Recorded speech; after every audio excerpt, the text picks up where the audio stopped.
नमस्कार, GS prime की daily current affairs में आपका स्वागत है। चलिए शुरू करते हैं आज का सेशन।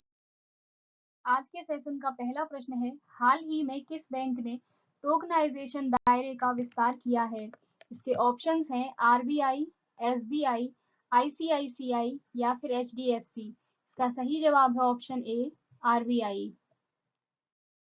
आरबीआई ने उपभोक्ता उपकरणों जैसे लैपटॉप, डेस्कटॉप, वियरेबल डिवाइस जैसे घड़ी, बैंड आदि, इंटरनेट ऑफ थिंग्स आदि को शामिल करने के लिए टोकनाइजेशन के दायरे का विस्तार किया है। इससे पहले आरबीआई ने साल 2019 में मोबाइल फोन और टैबलेट के माध्यम से किसी भी टोकन अनुरोधकर्ता अर्थात थर्ड पार्टी ऐप प्रदाता को कार्ड टोकन सेवा प्रदान करने के लिए अधिकृत कार्ड भुगतान नेटवर्क को अनुमति दी थी। टोकनाइजेशन के लिए अनुमति विभिन्न चैनलों जैसे नियर फील्ड कम्युनिकेशन एनएफसी या फिर मैग्नेटिक सिक्योर ट्रांसमिशन एमएसटी आधारित संपर्क रहित लेन-देन, इन ऐप भुगतान, क्यूआर कोड आधारित भुगतान आदि, या टोकन स्टोरेज मैकेनिज्म यानी cloud secure element, trusted execution environment आदि तक विस्तारित है। प्रदान की गई कार्ड टोकनाइजेशन सेवाओं का अंतिम उत्तरदायित्व अधिकृत कार्ड नेटवर्क के पास है। दूसरा प्रश्न है, हाल ही में वित्त मंत्री निर्मला सीतारमण द्वारा प्रदान किए गए ईज 3.0 रिफॉर्म इंडेक्स अवार्ड का समग्र विजेता कौन सा बैंक है? इसके ऑप्शंस हैं आरबीआई, आईसीआईसीआई, एसबीआई या फिर पीएनबी। इसका सही जवाब है ऑप्शन सी, एसबीआई। केंद्रीय वित्त और कॉरपोरेट मामलों की मंत्री निर्मला सीतारमण ने ईज 3.0 पुरस्कारों की घोषणा की है। भारतीय State Bank EASE reforms index award 2021 का समग्र विजेता है। बैंक ऑफ बड़ौदा दूसरे और यूनियन बैंक ऑफ इंडिया तीसरे स्थान पर है। इंडियन बैंक ने बेसलाइन प्रदर्शन से सर्वश्रेष्ठ सुधार के लिए पुरस्कार जीता।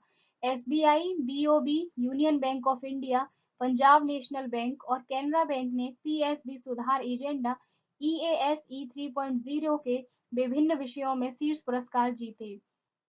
विभिन्न विषयों के लिए पुरस्कार दिए गए और इन विषयों के विजेताओं का विवरण निम्न प्रकार है। थीम है महत्वाकांक्षी भारत के लिए स्मार्ट लैंडिंग। इसके विजेता बैंक ऑफ बड़ौदा हैं। बैंकिंग की तकनीक सक्षम आसानी, स्टेट बैंक ऑफ इंडिया। संस्थागत विवेकपूर्ण बैंकिंग, बैंक ऑफ बड़ौदा। शासन और परिणाम केंद्रित HR, union bank of India. तथा एफआई और ग्राहक सुरक्षा को गहरा करना, यूनियन बैंक। तीसरा प्रश्न है, हाल ही में किसने सार्वजनिक क्षेत्र के बैंक सुधार एजेंडे का अनावरण किया? इसके ऑप्शंस हैं वित्त मंत्री, रक्षा मंत्री, गृह मंत्री या फिर विदेश मंत्री। इसका सही जवाब है ऑप्शन ए, वित्त मंत्री। केंद्रीय वित्त और कॉरपोरेट मामलों की मंत्री निर्मला सीतारमण ने 2021-22 के लिए सार्वजनिक क्षेत्र के बैंक सुधार एजेंडा ईज 4.0 के चौथे संस्करण का अनावरण किया। ईज 4.0 का प्रमुख विषय प्रौद्योगिकी सक्षम यानी टेक्नोलॉजी इनेबल्ड, सरलीकृत यानी सिंप्लीफाइड और सहयोगी बैंकिंग यानी कोलैबोरेटिव बैंकिंग है। ईज का मतलब enhanced access and service excellence है। ईज 4.0 का उद्देश्य क्या है? ईज 4.0 का उद्देश्य ग्राहक केंद्रित डिजिटल परिवर्तन के एजेंडे को आगे बढ़ाना और सार्वजनिक क्षेत्र के बैंकों के काम करने के तरीकों में डिजिटल और डेटा को गहराई से एम्बेड करना है। ईज 4.0 सभी पीएसबी को डिजिटल हमलावर बैंकों में बदलने के लिए एजेंडा और रोड मैप सेट करता है, जो उद्योग सर्वश्रेष्ठ ग्राहक अनुभव प्रदान करने के लिए वित्तीय सेवा पारिस्थितिकी तंत्र के प्रमुख घटकों के साथ हाथ से काम कर रहा है। चौथा प्रश्न है, केंद्र सरकार ने भारत बैंक संघ के परिवार पेंशन को अंतरिम आहरित वेतन के कितने प्रतिशत तक बढ़ाने के प्रस्ताव को मंजूरी दी है? इसके ऑप्शंस हैं 20%, 30%, 40% या फिर 50%। इसका सही जवाब है ऑप्शन बी, 30%। केंद्र सरकार ने भारतीय बैंक संघ यानी इंडियन बैंक्स एसोसिएशंस यानी आईबीए के परिवार पेंशन को अंतरिम आहरित वेतन के 30% तक बढ़ाने के प्रस्ताव को मंजूरी दे दी है। इस अनुमोदन का तत्काल लाभ मृत बैंक कर्मचारी के अंतिम आहरित वेतन के आधार पर सार्वजनिक क्षेत्र के बैंक कर्मचारियों की पारिवारिक पेंशन में अधिकतम 9,284 प्रति माह से 30,000 से 35,000 की वृद्धि होगी। दूसरी बड़ी घोषणा एनपीएस यानी नेशनल पेंशन सिस्टम के तहत कर्मचारियों के पेंशन फंड में नियोक्ता बैंकों के योगदान को मौजूदा 10% से बढ़ाकर 14% करना है। सार्वजनिक क्षेत्र के लगभग 60% बैंक कर्मचारी एनपीएस के अंतर्गत आते हैं। भारतीय बैंक संघ के अध्यक्ष राजकिरण राय जी हैं तथा इसके सीईओ सुनील मेहता हैं। भारतीय बैंक संघ का मुख्यालय मुंबई में है तथा इसकी स्थापना 26 सितंबर 1946 को हुई थी। पांचवा प्रश्न है, हाल ही में नागरिक उड्डयन मंत्रालय ने किस साल के मानव रहित विमान प्रणाली नियम को निरस्त कर दिया है? इसके ऑप्शंस हैं साल 2019, साल 2018, साल 2020 या फिर साल 2021। इसका सही जवाब है ऑप्शन डी, साल 2021। नागरिक उड्डयन मंत्रालय ने मानव रहित विमान प्रणाली यानी अनमेन्ड एयरक्राफ्ट सिस्टम्स यानी यूएएस नियम 2021 को निरस्त कर दिया है और इसे उदारीकृत ड्रोन नियम यानी लिबरलाइज्ड ड्रोन रूल्स 2021 से बदल दिया है।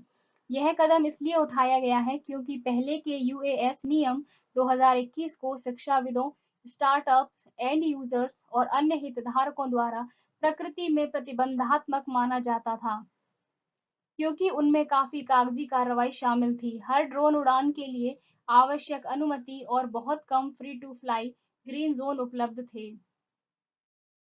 छठवां प्रश्न है, आर्मी 2021 इंटरनेशनल मिलिट्री फोरम का कौन सा संस्करण है? इसके ऑप्शंस हैं पांचवा, छठवां, सातवां या फिर आठवां। इसका सही जवाब है ऑप्शन डी, सातवां। मॉस्को रूस के पैट्रियट एक्सपो, कुंभिका एयरबेस और अल्बिनो सैन्य प्रशिक्षण मैदान में 22 से 28 अगस्त 2021 तक अंतर्राष्ट्रीय सैन्य और तकनीकी फोरम आर्मी 2021 का आयोजन किया गया है। आर्मी 2021 वार्षिक अंतर्राष्ट्रीय सैन्य तकनीकी फोरम यानी इंटरनेशनल मिलिट्री टेक्निकल फोरम का 7वां संस्करण है। चलिए जानते हैं इस मंच के बारे में। फोरम 2015 से रूसी संघ के रक्षा मंत्रालय द्वारा आयोजित किया जा रहा है। अंतर्राष्ट्रीय सैन्य और तकनीकी फोरम आर्मी विभिन्न विदेशी प्रदर्शकों, प्रतिनिधि मंडलों और आगंतुकों द्वारा सशस्त्र बलों के लिए नवीन विचारों और विकास पर चर्चा करने के लिए आयुध और सैन्य उपकरणों की दुनिया की अग्रणी प्रदर्शनी और आधिकारिक मंच है। सातवां प्रश्न है, उज्जीवन स्मॉल फाइनेंस बैंक किस राज्य से संबंधित है?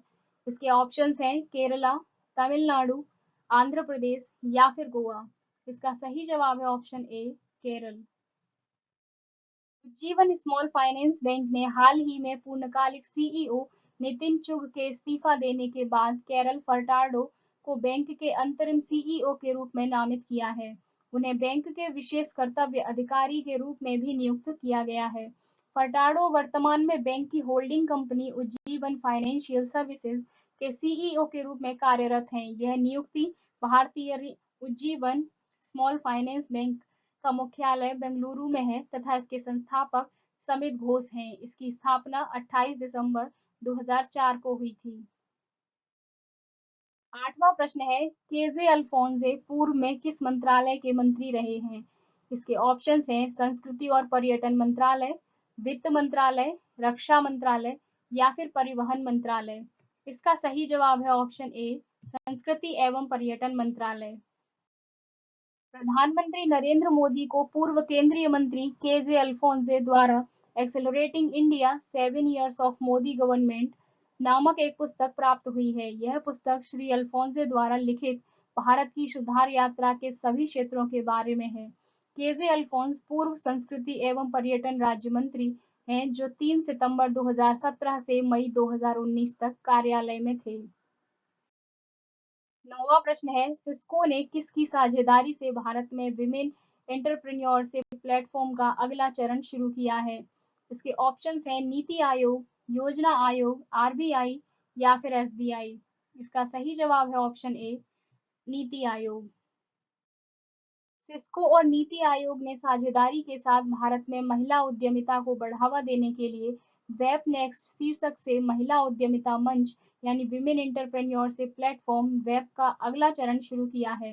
वेब, जिसे 2017 में नीति आयोग द्वारा लॉन्च किया गया था, अपनी तरह का पहला एकीकृत पोर्टल है जो विविध पृष्ठभूमि की महिलाओं को एक साथ लाता है और उन्हें कई संसाधनों, सहायता और सीखने की सुविधा प्रदान करता है। वेब नेक्स्ट प्लेटफॉर्म के विषय में जानते हैं।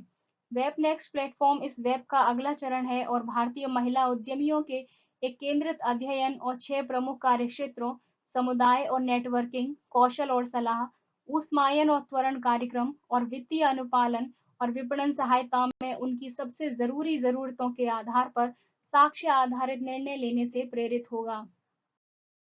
आज के सेशन का अंतिम प्रश्न है, हाल ही में किसने हितेंद्र दवे को एचएसबीसी बैंक के सीईओ के रूप में नियुक्ति को मंजूरी दे दी है?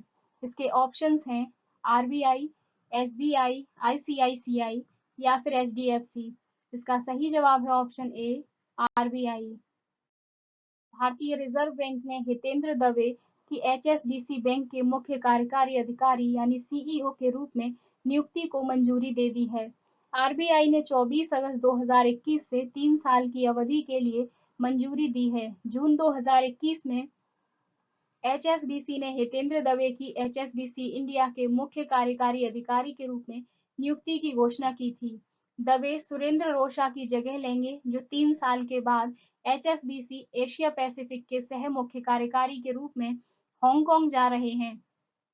हितेंद्र दवे पूर्व में एचएसबीसी इंडिया के ग्लोबल बैंकिंग एंड मार्केट्स के प्रमुख थे। एचएसबीसी बैंक का मुख्यालय मुंबई में है तथा इसकी स्थापना 1853 में हुई थी। फिर मिलेंगे कुछ नए प्रश्नों के साथ। Thanks for watching. Please like, share and subscribe.